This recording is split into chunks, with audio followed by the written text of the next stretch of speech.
जिस प्रकार संविधान को चलाने के लिए उसमें कई प्रकार के पद बनाए गए, जैसे राष्ट्रपति, प्रधानमंत्री, मुख्यमंत्री,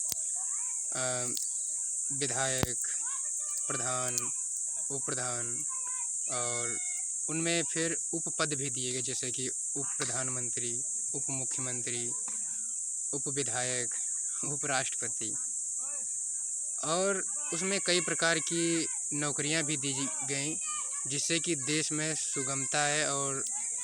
हर एक कार्य को सुगम तरीके से किया जा सके। इसलिए कार्य को उनकी नौकरियों के अनुसार और उनके पदों के अनुसार विभाजन कर दिया गया, जिससे कि किसी भी कार्य को करने में कोई कठिनाई ना हो। यदि संविधान देश को चलाने के लिए सही है, तो शायद इसी प्रकार से उस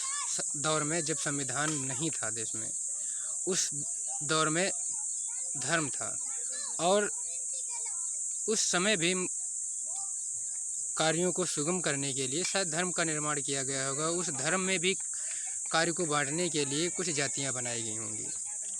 जिन जातियों में भी उपजातियां बनाई गई होंगी, जैसे कि हरिजन के अंतर्गत पासी, चमार, धोबी, धानुक इत्यादि लोग आ जाते हैं, जिससे कि कई कार्यों को सुगम तरीके से किया जा सके।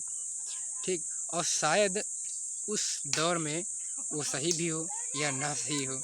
ये जानकारी नहीं है, लेकिन अब शायद गलत हो गया है। ठीक है, तो